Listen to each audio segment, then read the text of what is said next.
앞에 12장에서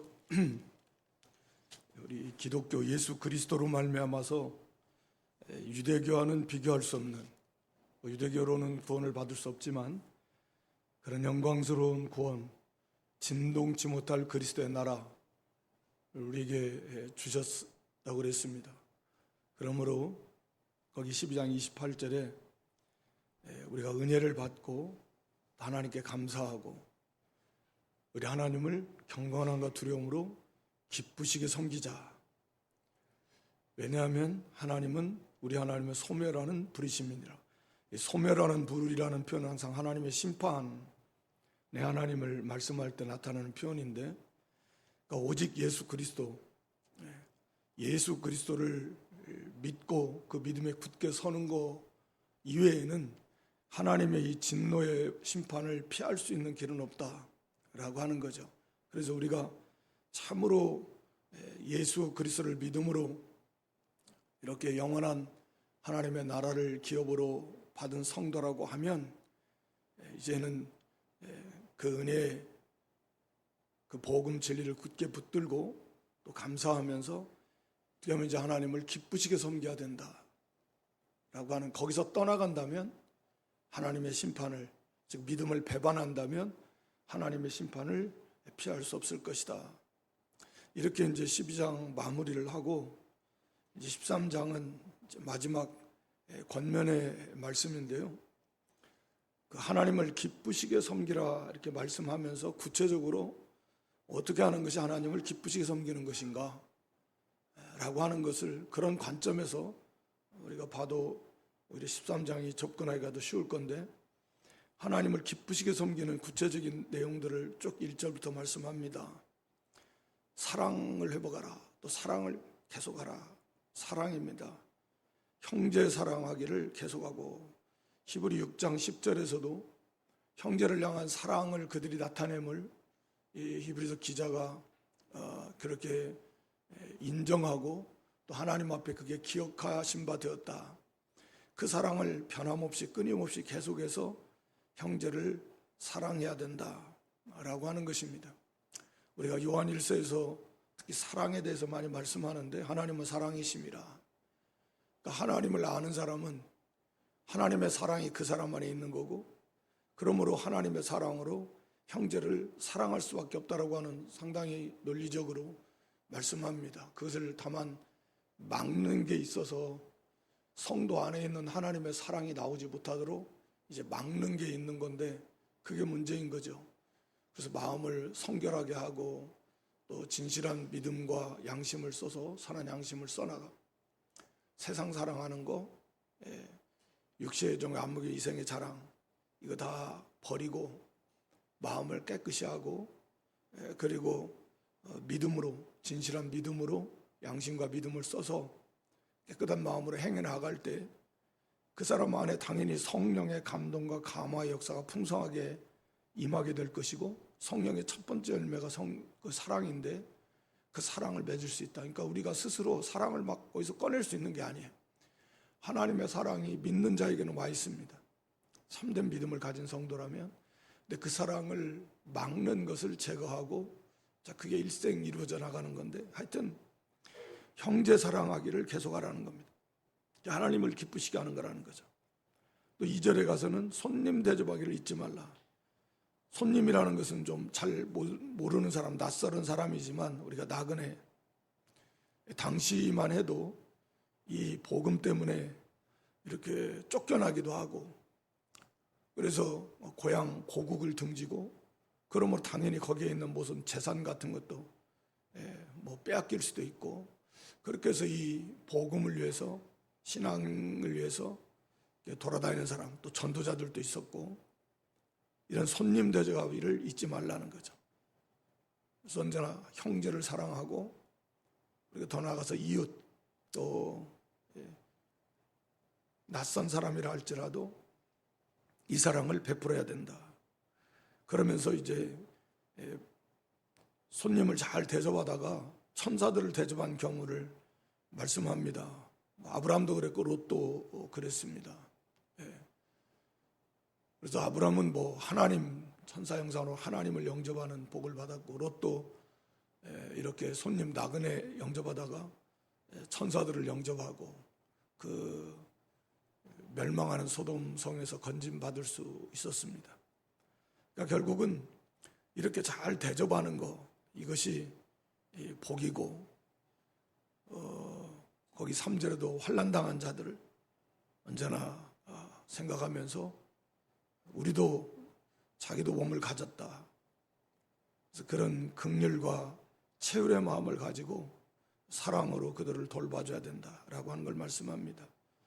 우리가 마태 25장에서도 마지막 심판 때 오른편의 양과 왼편의 염소를 이렇게 구별해 놓고, 오른편 구원받은 성도들은 창세로부터 너를 위하여 예비된 하나님의 나라를 이제 와서 받으라 하면서, 그들이 왜 하나님의 나라를 상속받는 하나님 백성인가 하는 그 열매들에 대해서 말씀하면서, 너희가 내가 뭐 굶주릴 때, 배고팠을 때, 병들었을 때, 옥에 갇혔을 때 이렇게 다 와서 나에게 도와줬다, 나에게 사랑을 베풀었다라고 말씀했습니다. 그때 그 사람들은 우리가 언제 주님을 그렇게 대접했습니까? 그러니까 예수님 뭐라고 그랬죠? 나를 믿는 이 작은 형제에게 한 것이고 나에게 한 것이다.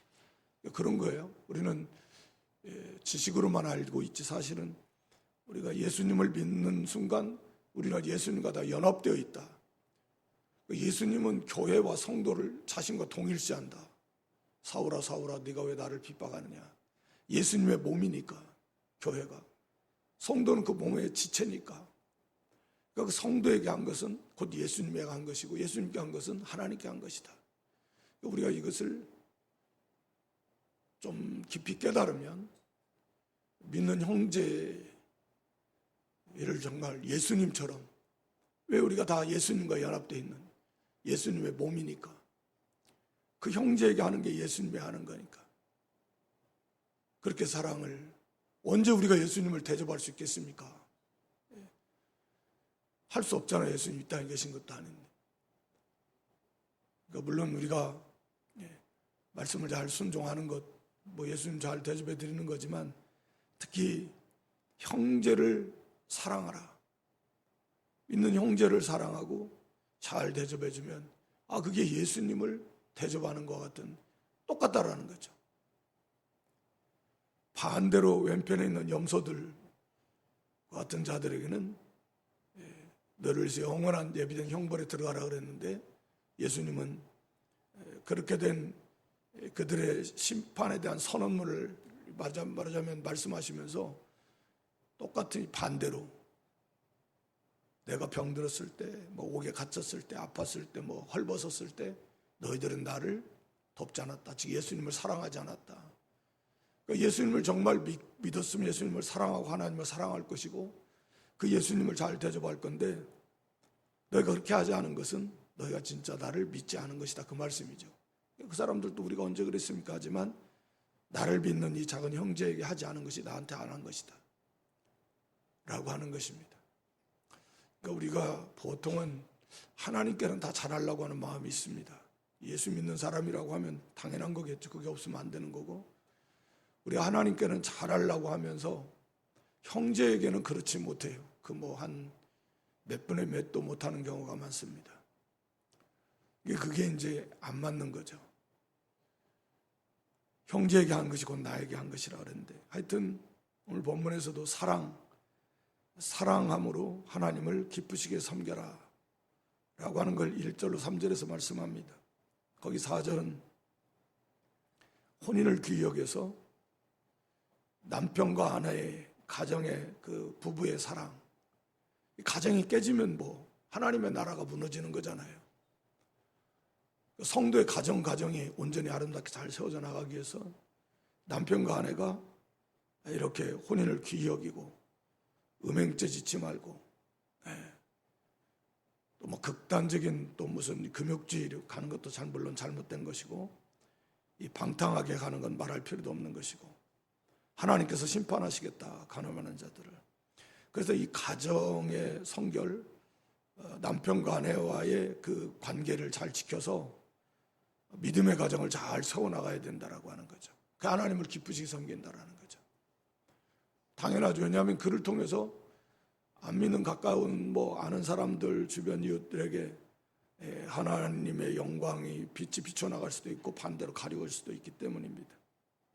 그런 어떤 그 사명의식을 가지고 우리가 남편과 아내 이치에서도 하나님을 기쁘시게 하는 게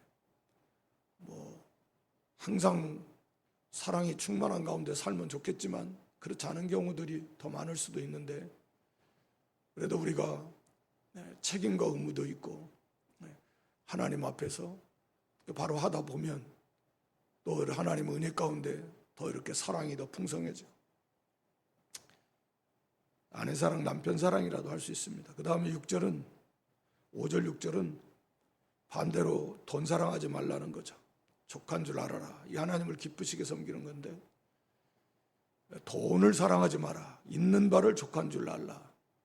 그러니까 여러 곳에서 우리 주님께서도 이 물질에 대해서도 많이 말씀하시고 성경 여러 곳에서 말씀하고 있는데 그만큼 사실 우리가 너무나 잘 알듯이 이 물질이 우리의 삶을 지배하기 쉬운 그런 존재이기 때문에 욕심 때문에 그래서 돈을 사랑하는 것이 우리가 모든 악의 일만악의 뿌리다 라고 하는 것 대부분 다 알 겁니다. 그래도 돈이 좋은데 어떡하냐. 돈을 사랑하면 하나님을 사랑하지 못하는 거죠. 두 주인 못 섬긴다 그랬습니다. 그러니까 돈이라고 하는 건 물질이라고 하는 건 하나님이 주시는 것이고 자기가 성실하게 열심히 또 일하고 그럼 거기에 따라서 하나님께서 더 크게도 하고 많게도 하시고 그럼 그걸 가지고 하나님의 뜻에 맞게 잘 관리해서 사용하면 되는 건데 그래서 얼마든지 하나님 부자가 되게 하실 수도 있고 그렇잖아요. 그런데 돈을 사랑하고 부자가 되겠다라는 목표를 세워버리면 이제 그러면 하나님을 제일로 섬길 수 없어. 두 주인 못 섬기는 거예요. 돈이 그 사람의 주인이 돼버리고 그것이 그 사람에 있어서 인생의 가치관, 목표가 돼버려요. 안 되는 거죠. 그러니까 돈을 사랑하지 말라는 것은 가난하게 살라는 말은 아니에요. 그거 우리가 하나님께서 얼마나 더 여기 6절에 하나님이 함께 하시는데 5절 하반절에도 내가 너희와 함께 하겠다. 그러니까 하나님께서 함께 하신다. 염려하지 말고 걱정하지 말고 돈 의지하려고 하는 것 때문에 자꾸 돈을 사랑하고 무슨 일이 닥칠지 몰라도 돈이 있으면 그래도 좀 안심이 된다. 그러니까 하나님을 의지하면 하나님이 우리와 함께 하시는데 내가 과연 너희를 버리지 않고 너희를 떠나지 않겠다. 이렇게 말씀하셨는데 하나님이 계시면 우리가 그렇게 하나님을 믿고 의지한다면 돈이 없어도 비교가 되겠습니까 하나님? 결국은 믿음의 문제예요. 그래서 날마다 우리가 이런 말씀들을 새김질하면서 하나님을 자꾸 깊이 묵상하고 하나님이 어떤 분이신가 이 말씀을 새기면서 내가 너를 버리지 않고 떠나지 않는다. 너와 함께 하겠다. 걱정하지 마라. 하나님 먹을 거 마실 거 입을 거 지켜주겠다. 부어주시겠다. 이렇게 하나님을 자꾸 의지하고 그 믿음에 서서 돈 의지하려고 하고 돈 사랑하려고 하는 그런 마음들을 싸워서 물리쳐야 됩니다. 그래서 6절에 그러므로 우리가 담대히 가로되 주는 나를 돕는 자신이 내가 무서워하냐 하겠느라 사람이 내게 어찌하리요 하노라. 시편의 말씀을 인용한 건데 어떤 일을 만나도 두려워할 것이 없다. 하나님이 나의 도우시는 분이시니까 이런 믿음만 있다고 하면 다윗처럼 어떤 일에도 우리가 두려워하지 않다. 앞으로의 미래에 대해서도 두려워할 것이 하나도 없다 라고 하는 거죠. 그 다음에 여기 7절에서는 영적 지도자 하나님의 말씀을 너희에게 이루고 너희를 인도하던 자들을 생각하며 저희 행실의 종말을 주의하여 보고 저희 믿음을 본받으라 이렇게 말씀합니다. 그러니까 좋은 믿음의 본을 보여준 그런 지도자들. 오늘날 우리는 이 성경, 물론 또 역사 속에서 그런 예언들이 많이 있지만 그런 하나님의 말씀을 너에게 가르쳐주고 또 너희를 인도하던 그 사람들의 행실의 종말을 주의하여 보고 저희 믿음을 본받으라는 말은 아마도 그들이 내가 겪는 유혹, 내가 겪는 어려움, 내가 당하는 이런 일들 그 사람들이라고 한다 했겠습니까? 나만 겪는 게 아니다. 그보다 더 겪을 수도 있고 그래도 그 사람들은 그런 가운데서 끝까지 믿음을 지키면서 그 좁은 길을 걸어가므로 그 넉넉히 이기게 가는 그 행실의 종말을 주의하여 보라라고 이렇게 말한 것은 하나님께서 그들을 위로해 주시고 그들이 그런 어떤 두려움, 위험, 핍박 앞에 굴복하지 않고 두려워하지 않고 오히려 마치 우리가 스데반 집사가 순교당할 때 막 얼굴이 천사의 얼굴처럼 빛나면서 뭐 피가 절절 흘렀겠죠. 돌에 맞아 죽어가니까. 그러면서 오히려 두려움이 하나도 없고 감사, 찬송하면서 그 사람들을 용서해달라고 하는 그런 모습들을 주위에서 보면서 무엇이 스데반 집사로 하여금 저렇게 할까? 어떻게 해서 저럴 수 있을까? 라고 하는 거죠. 그래서 거기 8절에 이어서 나오는 예수 그리스도 때문이다. 그 예수 그리스도는 어제나 오늘이나 영원토록 동일하시다. 바로 예수님을 믿는 믿음으로 나아갈 때 예수님께서 그들을 위로해 주시고 담대케 해 주시고 또 평안하게 해 주시고 감사가 넘치게 하시고 그 모든 두려움에서 넉넉하게 이기면서 삶의 마지막을 아름답게 끝맺을 수 있는 그렇게 하게 하신 분이 바로 예수 그리스도시고 그를 믿는 믿음으로 나갔기 때문에 예수님께서 그렇게 해주셨다. 그러니까 그것을 주의하여 보라는 거죠. 그걸 통해서도 은혜를 받아라, 위로를 받고 그러니까 우리가 히브리서에서도 쭉 나온 것처럼 참 많은 앞서간 성도들이 고난 많이 받았습니다.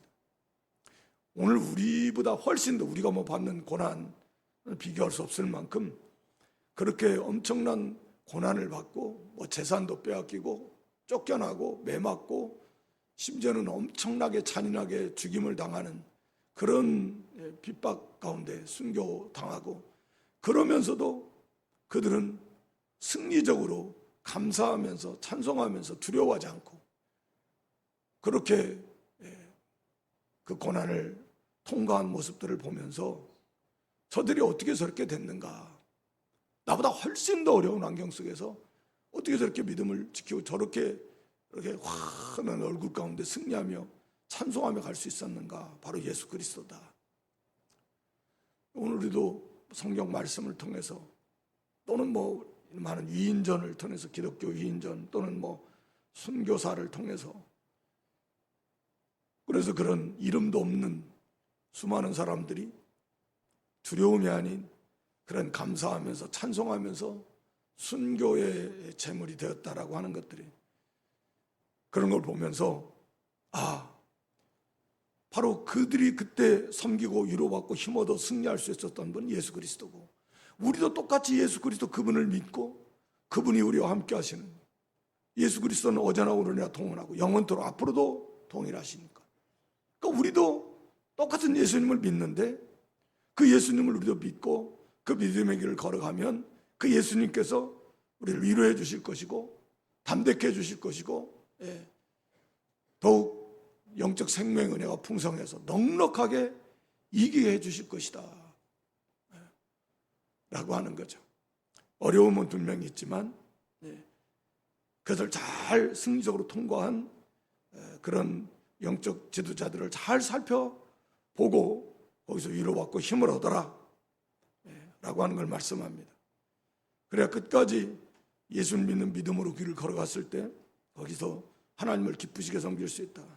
또 9절 이하에는 여러 가지 다른 교훈, 여러 가지 그 미혹하는 이단 사상들 끌리지 말라. 지금 이제 히브리서에서는 가장 크게 흔들리고 있는 게 이제 유대교잖아요. 유대교로 지금 돌아가려고 하는 사람들, 뭐 그 이외에도 다양한 여러 가지 그 잘못된 그런 가르침들이 있어서 성도들을 이렇게 실족케 하고 타락케 하려고 하는, 오늘날에도 뭐 말할 필요 없죠. 그런데 끌리지 말라는 거죠. 다른 경우에 끌리지 마세요. 우리가 이 받은 진리, 이 믿음, 이것이 진짜고 가장 핵심이고 바르게 받은 줄 알아야 됩니다. 여기 9절에 보면 마음은 은혜로서 굳게 함이 아름답고 식물로서 할 것이 아니니 식물로 말미암아 행한 자는 유익을 얻지 못하였느니라. 그러니까 여기서 식물을 말하는 것은 이제 유대인의 그 제사에서 뭐 화목제, 속죄제, 뭐 속건제 이런 그 제사를 드릴 때 또 화목제 같은 경우는 서로 나눠 먹고, 물론 이제 레위기 11장에 나오는 먹을 수 있는 것과 먹을 수 없는 것들 여전히 당시 유대인들이 지키고, 그것을 우리가 하나님 앞에서 뭐 이런 귀한 음식을 먹고 하나님과 뭐 교제하고 화목하고 이렇게 뭐 그걸 귀하게 여기고 크게 여기고, 그렇게 해서 마음이 뭐 그들의 믿음이 신앙이 견고해지는 거 아니다. 그런 건 아무 유익이 없다. 오히려 은혜로서 굳게 하는 것이 중요하다. 우리의 마음이, 은혜는 우리가 하나님 그리스도의 복음, 그게 은혜 중에 은혜 핵심이잖아요. 그러니까 그 은혜, 예수 그리스도를 중심한 그 복음을 굳게 붙들고 우리의 심령이 강해지고, 거기에 생명이 있으니까 뭐 율법에 의해서 뭐 음식을 먹는다고 그 뭐 믿음이 강해지고 그런 거 아니다. 우리의 생명, 우리의 속사람을 강건하게 하는 건 은혜죠. 말씀과 성령의 은혜로 많이 가능하잖아요. 그래서 뭐 우리가 로마 14장에도 하나님 나라는 먹는 것과 마시는 것이 아니다, 비슷한 말씀인데, 성령 안에서 의와 평강과 희락이라 그랬습니다. 그러니까 그런 거에 자꾸 미혹당하지 말고 우리에게 주신 그 은혜, 예수님의 십자가 부활을 중심으로 한 그 은혜로서 우리의 마음이 견고해지도록 그걸 묵상하고 믿음으로 받아들이고 아멘으로 화답하고 할 때에 우리의 심령이 확신 가운데 거하고 또 강하고 담대해질 수 있다라고 하는 걸 말씀하고 있습니다. 그런데 거기 10절 이하에는 우리에게 제단이 있다. 우리는 그리스도의 십자가라고 말할 수 있죠. 우리의 제단은 이 신약 교회에 있는 영적인 제단임, 그리스도의 십자가. 그 이외에 있는 제물은 예수 그리스도, 그 장막에 거하는 그런 사람들이, 장막에서 섬기는 자들이 이 제단에서 먹을 권이 없다. 이는 죄를 위한 짐승의 피는 대제사장이 가지고 성소에 들어가고 육체는 영문 밖에서 불사르기 때문이다. 이제 특히 이제 대속죄일 날, 속죄일 날 이스라엘 백성들의 이제 그 죄를 속하려고 할 때에 이 짐승을, 염소나 양을 잡아서 그 피를 가지고 제사장이 성소 안에 들어가고 지성소 안에 들어가잖아요. 그 레위기 16장 27절에 이게 준비됐네. 속죄제 숫송아지와 속죄제 염소의 피를 성소로 들여다가 속죄하였은즉 그 가죽과 고기와 똥을 진 밖으로 내어다가 거기서 불살아야 된다. 이 이제 구약의 제사법인데, 딱 이 경우, 다른 경우는 그 제물을 제사장들이 먹고 화목제는 서로 나누고 그러는데, 이 성소 안으로 가지고 들어간 피를 성소 안으로 가지고 들어간 경우에는 그 제물을 먹을 수 없습니다. 그래서 그 제물을 진 밖으로 가지고 나가서 완전히 다 불태워 버려야 돼요. 그러니까 제사장들이 먹을 권리가 없어요. 먹으면 안 돼. 지금 여기 히브리서 기자는 좀 그걸 말하고 있는 거예요. 예수님이 속죄제, 그 대속죄일 날 드리는 뭐 제물, 모든 제물이 다 예수님 그리스도를 상징하는데 예수님의 피가 하늘 지성소에 뿌려졌다. 하나님 앞에 뿌려졌다. 그래서 그 예수님께서 영문 밖에서, 예루살렘 성 밖에서 십자가에 달려 죽음을 죽으셨다. 이게 이제 이 속죄일 날 죽임당하는 그런 제물이 그 피가 제사장이 가지고 대제사장이 가지고 성소에 들어가 지성소에 들어가서 그걸 뿌리는 경우, 그런 경우는 진 밖에 가서 태워버리듯 바로 우리 예수님이 실체 대신 예수님이 오셔서 그 예수님의 피가 십자가에서 물론 피를 흘리셨지만 하늘 성소, 하늘 지성소에 그 피가 뿌려진 거라는 거죠. 그래서 예수님이 그 그리스도이시기 때문에 그 모형적으로 보여준 대속죄일 때 나타났던 것처럼 진 밖으로 가서 거기서 죽임을 당해야 된다. 그래서 예수님이 예루살렘 성 밖에서 십자가에 달려 죽으신 것이다. 그러면 구약의 제사장들이 그때는 그 제물을 먹지 못했던 거, 먹을 수 있는 권리가 없었던 것처럼 지금도 그 유대교 의식과 그 형식에 사로잡혀 있는 유대교인들은 그 예수 그리스도의 살과 떡, 그리스도의 신령한 그런 구원의 복에 참여할 수 없다, 먹을 수 없다라는 건 지금 그걸 지금 말씀하고 있는 겁니다. 그들은 그 유대교 안에 있는 한은 이걸 먹을 수 없다. 예수 그리스도의 피와 살을 믿는 것이 먹는 거라고 그랬는데 거기에 참여할 수 없습니다. 하나님 예수 그리스도를 통해 주시는 구원의 복에 참여할 수 없다라고 하는 것을 말씀하는 거죠. 12절에 그러므로 예수도 자기 피로서 백성을 거룩히 하려고 성문 밖에서 고난을 받으셨다. 백성을 거룩히 하는 건 예수님의 피밖에 없습니다. 다른 걸로는 거룩하게 할 수 없고요. 그러므로 13절에 가서 그런즉 우리는 그 예수님을 믿음으로 예수님의 그 구원의 은혜에 다 참여했고 그 제단에 참여해서 예수님 피와 살을 먹는 영생을 소유한 하나님 백성들이 됐잖아요.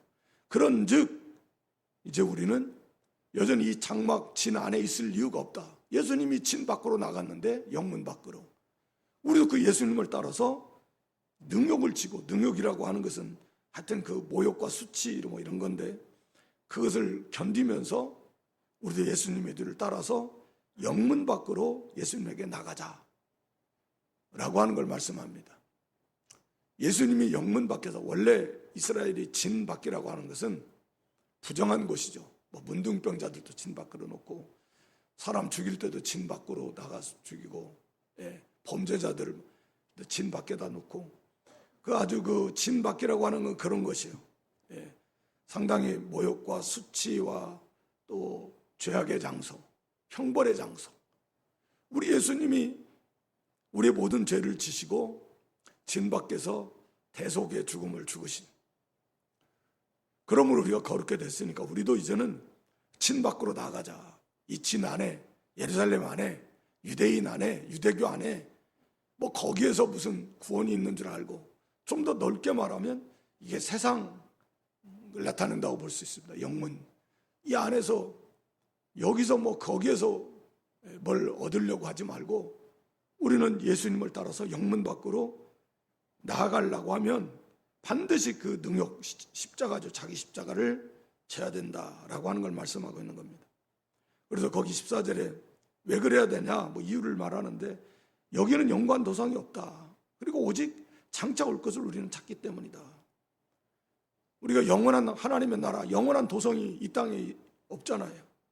장차 올 하나님의 나라를 우리 성도는 다 그걸 바라보고 찾고 구하고, 그런 성도는 영문 밖으로 예수님을 향해서 예수님을 따라서 그 능욕을 지고 고난을 감수하고 수치와 모욕을 감수하고 그 예수님의 뒤를 따라가야 된다. 영문 밖으로 나갈 생각을 해야지 그 안에서 그냥 편안하게 그렇게 육체의 편리를 추구하고 이런 것은 합당치 않다라고 하는 것을 말씀하는 것입니다.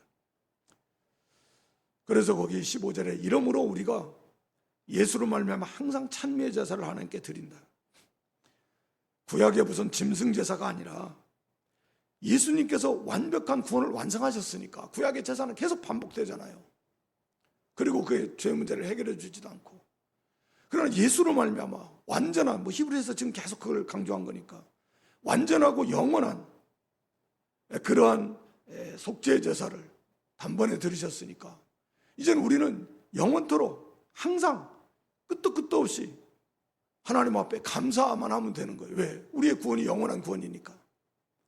항상 하나님 앞에 감사. 이게 찬미의 제사라고 그랬습니다. 구약의 제사와는 완전히 차원이 다른 거죠. 우리는 찬미의 제사를 드린다. 그들은 짐승 제사를 지금도 드리지만 우리는 찬미의 제사, 예수 그리스도로 말미암아 감사해. 하나님 앞에. 이게 하나님 기뻐하시는, 하나님이 참으로 원하시는 제사다. 그러면서 그 이름을 증거하는 입술의 열마다 하나님께 드리자고 하면서 이는 그 이름을 증거하는, 즉 예수가 그리스도라고 하는 그것을 고백하는, 참된 믿음을 고백하는 성도의 입술의 열매다. 그런 성도로야만이 입술을 통해서 하나님 앞에 감사, 찬송이 속에 있는 것이 하나님 앞에 돌려질 수 있다라고 하는 거죠. 그러니까 예수를 그리스도로 진실하게 믿는 성도는 당연히 감사하지 않을 수 있겠습니까? 그것도 영원토록 항상 하나님 앞에 감사, 찬미의 제사를 드리고, 이것이 구원받은 예수가 그리스도라고 고백하는 그런 성도에게 있는 입술의 열매고 하나님 기뻐하시는 그런 제사다라고 하는 것을 말씀하고 있습니다.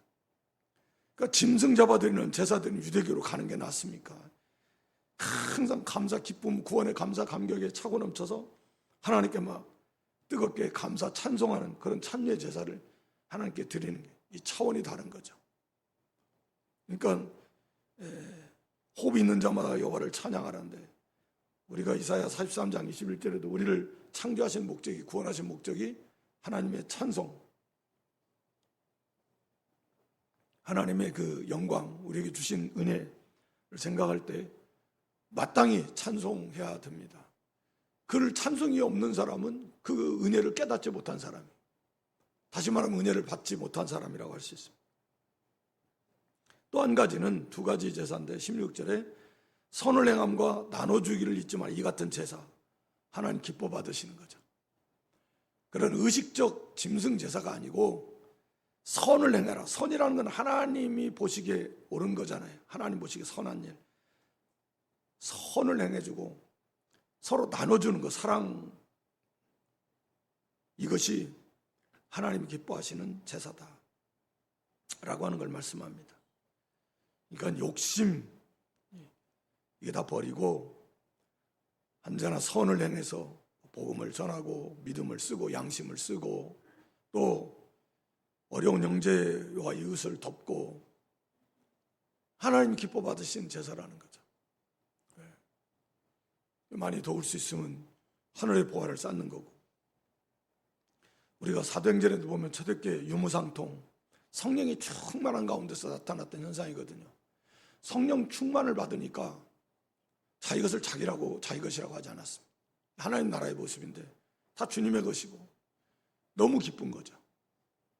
성령의 충만함 속에서 가능한 건데, 그것은 그게 이제 목표를 향해서 가는 거죠. 욕심이 아니라. 그래서 선을 행하고 형제 사랑의 실천이고 나눠주고, 이가 하나님이 기뻐하시는 제사다. 너희 몸이 하나님 기뻐하시는 그런 산 제사로 드리라. 이게 영적 예배라 그랬잖아요. 하나님의 뜻이 선하시고 기뻐하시고 온전하신 뜻이 무엇인지 항상 분별해가지고 그 뜻대로 행하는 삶을 사는 것이 영적 예배요 산 제사다라고 이렇게 말씀하고 있습니다. 오늘 여기 17절부터도 이제 같은 건데, 이제 하나님 앞에서 해야 될 것들, 교회 지도자들에게 있어서 순종하고 복종하라, 하나님을 기쁘시게 섬기는 것이고, 하나님의 나라는 질서의 나라입니다. 머리가 그리스도시고, 성경에 우리가 구약의 성경도 마찬가지고, 그래서 그 인도하는 자들에게, 지도자들에게 순종하고 복종하라, 비슷한 단어를 이렇게 반복하는데, 순종이라는 단어는 그 말에 잘 순종하는 거고, 복종이라는 단어는 좀 강한 단어입니다. 그래서 완전히 항복하는 자세로 그 말에 굴복하라 라고 하는 것입니다. 이게 하나님이 세우신 질서인데, 이 지도자가 말씀에서 벗어나고 도덕적으로나 윤리적으로 잘못되고 그런 경우는 갈 수 없지만, 바른 대로 말씀대로 인도하고 하는 경우는 그걸 순종하고, 우리가 배운 대로 지도자가 영 잘못 나가면 이제 하나님께서 손을 대실 것이다 라고 하는 것이, 하여튼 말씀에서 벗어나면 그건 천하의 누구라도 우리가 따를 수 없지만, 그렇지 않다고 하면 따라주는 것이, 그게 하나님이 세운 질서이고 하나님이 기뻐하시는 것이다. 거기 17절에 참 지도자의 모습에 대해서 말씀하는데, 저희는 너희 영혼을 위하여 경성하기를, 경성한다는 건 항상 깨어있는 거죠. 자기가 회개라는 건 결산이잖아요. 셈하는 거. 자기가 하나님 앞에서 결산할 자인 것처럼, 즉 성도의 문제가 자기 문제처럼 책임감을 가지고 그렇게 하나님 앞에서 한다. 이게 바른 지도자라고 하는 거죠. 항상 깨어서 성도의 문제를 자기의 문제처럼, 자기가 회개할 자인 것처럼 해야 된다라고 하는 것입니다. 이게 바른 지도자. 목자장 되신 예수님, 선한 목자는 양을 위해서 목숨을 버린다 그랬는데, 이게 바른 지도자가 해야 될 것이고, 또 저희로 하여금 즐거움으로 이것을 하게 하고 근심으로 하게 하지 말라. 근심으로 하게 말라. 그렇지 않으면 너에게 유익이 없다. 이 말씀은 아마도 이게 근심으로 한다라고 하는 것은 벌써 이게 영적으로 이게 막혀 있는 상태, 이 성도가 영적인 우리가 다 존재여 가지고 영적으로 이게 통할 수도 있고 영적으로 막힐 수도 있고, 근심한다라고 하는 것은 말씀을 불순종하고 나아갈, 그랬을 때 그 인도자의 심령이 근심이 가득하고 하나님과의 교제도 잘 안 될 것이고, 그 형제와의 그 교제도 잘 안 될, 교통도 안 될 것이고, 영적으로 유익이 없다라는 것이고, 그리고 이게 우리가 스가랴 4장에 나오는 대로 감람나무 금초 때 그걸 연결하는 게 금관, 이제 교역자다 우리가 그렇게 배웠는데, 금기름이 흐르는 금관이 그리스도로 말미암아서 성령의 말씀과 성령의 은혜가 이렇게 교회를 흘러가도록, 그게 이제 막혀버리면 안 된다라고 하는 거죠. 그래서 막히면 이 동맥경화 어디 막히면 터지듯이 이게 심각하게 된다라고 하는 거죠. 그래서 막히지 않도록 조심해야 된다. 또 기도해달라. 18절에 우리를 위해서 기도해라. 또 우리도 이렇게 기도하는데, 여기 20절 이하에는 그 히브리 성도들을 위해서 기도하는 내용이고, 그 앞에서는 우리를 위해서 기도해달라. 사도 바울도 그랬지만, 히브리서를 사도 바울이 기록했느냐 안 했느냐 있지만, 하여튼 우리가 함께 같이 기도해 주는 거, 이것이 정말 중요하고, 그게 하나님의 나라를 세워나가는 것이고, 중보기도 중요합니다. 그래서 우리가 모든 일을 선하게 행하게 하려 함으로 선한 양심이 있는 줄 안다. 기도해달라는 이유가 선한 일, 선한 양심을 가지고 선한 일을 하기 때문에, 무슨 자기 욕심대로 해나는데 무조건 위해서 기도해달라, 그게 아니고, 지금 여기 이브리서 기자는 우리가 하나님의 선한 일을 위해서 지금 힘쓰고 애쓰고 있기 때문에 위해서 좀 기도해달라. 그렇지 않아도 우리가 기도해줘야 되는데, 하물며 하나님의 선한 일을 위해서 힘쓰고 애쓰는데 기도하지 않는다면 되겠는가. 그리고 이 기도가 함께 거기에 참여하는 거라고 그랬습니다. 엄청난 복을 받는 거예요. 우리가 기도해주면 거기에 같이 참여하는 자가 되는 거죠. 나가 있는 선교사들을 위해서 기도하면 우리가 직접 가서 선교는 못해도 선교사들의 그 선교 사역에 동참하는 자가 되는 것이죠. 그러니까 기도가 얼마나 복입니까? 교회를 위해서 기도하도 교회를 세워나가는 일에 귀하게들 쓰임받는 공로가 되는 거죠. 기도라고 하는 것이. 하나님의 나라를 위해서 기도하는 것도 다 마찬가지입니다. 서로가 서로를 위해서 기도해주고, 또 19절에는 속히 그들에게 돌아가기를 원하니까 기도해줘서 빨리 돌아갈 수 있도록 해달라. 돌아가서 서로 교제하면서 신령한 은혜를 서로 나누면서 유익되게 하기를 원해. 20절에 이제 그 교회를 위한 기도의 내용이 나오는데요. 예수님을 향해 큰 목자이시다 라고 이렇게 표현하고 있고, 영원한 언약의 피로, 영원한 언약의 피, 예수님의 속죄 언약이 영원하다 그 말이죠. 죽은 자 가운데서 이끌어내신 평강의 하나님이, 예수님은 양의 큰 목자, 우리의 목자장 되신 예수 그리스도. 그래서 지금도 우리를 먹이시고 또 우리를 입히시고 우리를 양육해 가시는 그런 우리 주님, 또 영원한 언약의 피, 영원한 구원을 주신 주님, 그리고 부활의 주님입니다. 그리고 그 부활은 하나님께서 죽은 자 가운데서 이끌어내신 평강의 하나님. 그래서 부활은 뭐 말할 필요도 없이 부활을 통해서 예수가 그리스도라고 하는 가장 분명한 확실한 증거가 부활이잖아요. 그리고 그분의 예수님의 섬김이, 즉 십자가가 하나님 앞에 연락되었다. 다시 말하면 우리의 죄의 문제가 다 해결되었다. 또 의의 문제가 해결되었다. 우리의 구원이 완성이 됐다. 라는 확실한 증거가 예수님의 부활입니다.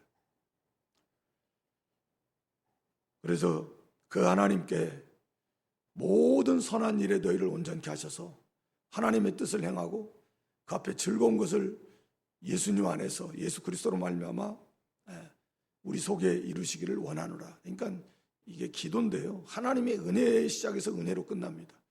그러니까 우리를 온전하게 선한 일을 행하기에 온전한 사람으로 만들어주시는 분도 하나님이시다. 은혜 없이는 안 된다라는 거죠. 우리가 물론 수고하고 노력해야 되지만 하나님이 은혜가 없이는 안 됩니다. 그 어떤 것도 안 됩니다. 그러니까 자기가 하겠다? 그건 말이 안 되는 거예요. 하나님 은혜 주시면 됩니다. 사실 우리가 기도하는 것도 내가 뭐 간절하게 열심히 기도하는 것 중요한데 그것도 하나님 은혜 주셔야 기도가 잘 되는 거고, 은혜가 안 돼야, 은혜를 안 주시면 우리가 스스로 뭐 할 수 있는 게 없어요. 그래서 항상 기도 하나님을 의지하는 거죠. 항상. 그래서 하나님께 모든 선한 일에 우리가 선한 일을 행하게 온전하게 하나님 기뻐하시는 뭐 그리스도 형상을 이루어나가는, 또 하나님의 나라를 잘 세워나가고 하나님 기뻐하시는 일들 많잖아요. 그 일을 이루어나가고 형제를 사랑하고 복음을 전하고 예수님을 닮아가고 이것을 이루도록 하나님의 은혜를 구하고, 이 말씀 속에는 우리도 힘써서 그렇게 하자. 세세토록 영광이 오직 하나님께 있다라고 하는 거죠. 하나님을 기쁘시게 섬기는 거. 22절로 마지막 절은 이제 문안 인사입니다. 내가 너희를 권하니 권면의 말을 용납하라. 내가 간단히 너에게 썼다. 히브리 성경이 간단하지 않은데 간단히라고 하는 표현은 그만큼 하고 싶은 말도 많고 가르쳐주고 싶은 말씀도 많았던 것 같아요.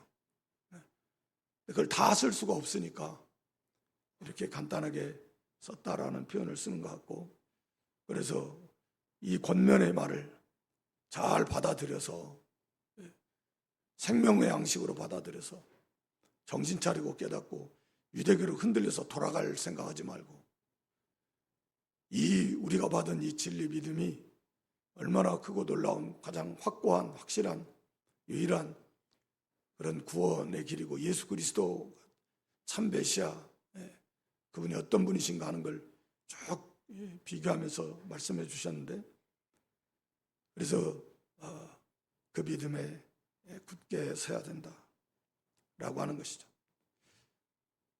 서로 문안하라. 아마 디모데에도 이렇게 아마 투옥이 됐었던 것 같은데 거기서 이제 놓였다라고 이렇게 말합니다.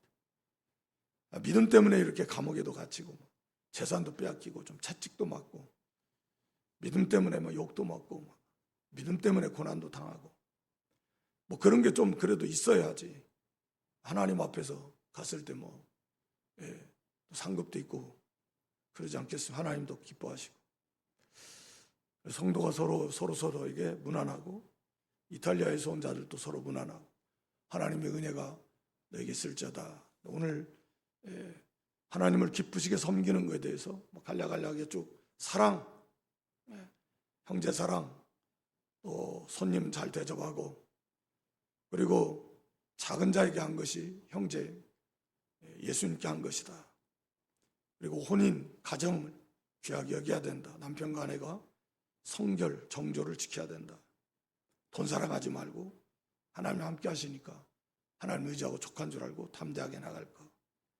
또 믿음의 그런 위인들, 지도자들의 그 신앙의 모습을 보면서 거기서 위로받고 힘을 얻어서 예수 그리스도는 어제나 오늘 영원토록 동일하신 분이시다 라고 하는 것입니다. 우리도 예수님의 그 능력을 지고 영문 밖으로 이 세상으로 배척당하고 버림당하고 쫓겨나고 이런 영문 밖으로 간다라는 게, 그런 고난이 올지라도 그 감당하고 주님을 따라 나아가자. 그래서 오히려 찬미와 또 구제, 사랑의 그런 하나님 기뻐 받으시는 제사다라고 하는 것입니다. 기도하겠습니다. 하나님